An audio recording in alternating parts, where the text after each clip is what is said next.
রাত তখন ঠিক 12টা। ঘড়ির কাঁটার শব্দটা অস্বাভাবিকভাবে জোরে শোনা যাচ্ছে। Tick tick tick. আমি জানি না কেন, কিন্তু মনে হচ্ছিল এই শব্দটা শুধু সময় গুনছে না, এটা যেন কাউকে ডেকে আনছে। আমি একা ছিলাম, পুরো ঘরে শুধু আমি। তবুও বুকের ভেতর একটা চাপ, মনে হচ্ছিল কেউ আমাকে দেখছে। ঘরটা পুরনো, দেওয়ালে ফাটল, ছাদের কোণে ঝুলে থাকা মাকড়সার জাল, জানালাটা হালকা হাওয়ায় নড়ছে। কর কর। আমি জানালার দিকে এগোলাম। ঠিক তখনই পেছন থেকে কেউ ফিসফিস করে বলল, ওটা বন্ধ কইরো না। আমি জমে গেলাম। এই ঘরে আমি ছাড়া আর কেউ নেই। আমি ধীরে ধীরে ঘুরে তাকালাম। কেউ নেই, কিন্তু আয়নার দিকে তাকাতেই আমার শরীর ঠান্ডা হয়ে গেল। আয়নায় আমি নেই, ওখানে দাঁড়িয়ে আছে একজন লোক। আমার মতোই চেহারা, কিন্তু চোখ দুটো অস্বাভাবিক ফাঁকা, ঠোঁটের কোণে শুকনো রক্ত।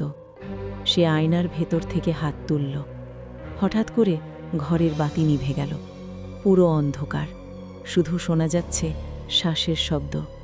কিন্তু সেই শ্বাস আমার না, ঘাড়ের পাশে, একদম কাছে, ঠান্ডা নিঃশ্বাস। আমি দৌড়াতে চাইলাম, পা নড়ছে না। হঠাৎ করে মেঝেতে কিছু পড়ার শব্দ। টুপ টুপ টুপ।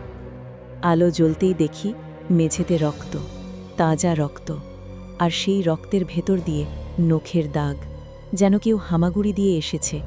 ওপরের তলা থেকে হঠাৎ ভারী কিছুর শব্দ, ঘস ঘস ঘস। আমি সিঁড়ির দিকে তাকালাম। একটা বাচ্চা দাঁড়িয়ে, চুলে মুখ ঢাকা, পা মেঝেতে ছুঁয়ে নেই।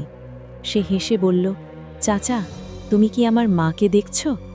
আমি কথা বলতে পারলাম না, কারণ আমি জানি এই বাড়িতে কোনো বাচ্চা নেই, কখনো ছিল না। হঠাৎ দরজাটা ধড়াস করে বন্ধ হয়ে গেল। জানালাগুলো একে একে বন্ধ। আমি আটকা পড়েছি। দেওয়ালের ভেতর থেকে কান্নার শব্দ আসতে লাগল। একজন না, অনেকজনের। দেওয়ালে ফাটল ধরে গেল। ফাটল দিয়ে বের হলো হাত, আরও হাত, সবগুলো আমার দিকে এগোচ্ছে। আমি চিৎকার করলাম, কিন্তু আমার কণ্ঠে আমার শব্দ নেই। বের হলো একজন বৃদ্ধের কণ্ঠ, আর একজন আইছে। মেঝে হঠাৎ নরম হয়ে গেল, পা ডুবে যাচ্ছে। নিচে তাকিয়ে দেখি মেঝের নিচে অনেকগুলো মুখ, চোখ নেই, মুখ খোলা। সবাই একসাথে বলল, এখান থেকে কেউ যায় না। ঠিক তখনই আমার সামনে সে এসে দাঁড়ালো।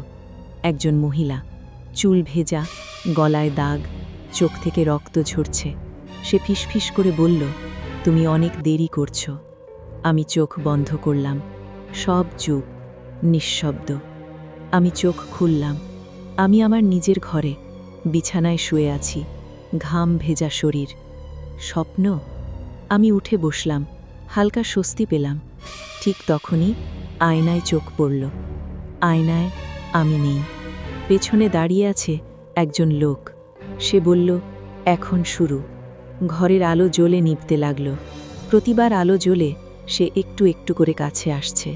শেষবার আলো জ্বলার সময় সে আর আয়নায় নেই। সে দাঁড়িয়ে আছে আমার বিছানার পাশে। আমি পরিষ্কার বুঝলাম, ওটা আমি। সে ধীরে বলল, এই শরীরটা আমার ছিল, এই ঘরটাও আমার ছিল। হঠাৎ সব মনে পড়ে গেল। এই বাড়িতে একজন লোক মারা গিয়েছিল, রাত 12টায়, একাই। সে লোকটা আমি। আমি আয়নার সামনে দাঁড়িয়েছিলাম, আমি নিজেই নিজের দিকে তাকিয়েছিলাম। আর এখন আমি আয়নার ভেতরে। বিছানার ওপর পড়ে আছে আমার শরীর, চোখ খোলা, কিন্তু প্রাণ নেই। ঠিক তখনই দরজার সামনে আরেকজন দাঁড়িয়ে গেল, ভয় কাঁপছে, আমার মতোই। আমি ফিসফিস করে বললাম, ভেতরে আসো, একাই থাকিস না। দরজাটা খুলে গেল। ঘড়ির কাঁটা আবার শব্দ করল, টিক টিক টিক। রাত 12টা 1 মিনিট।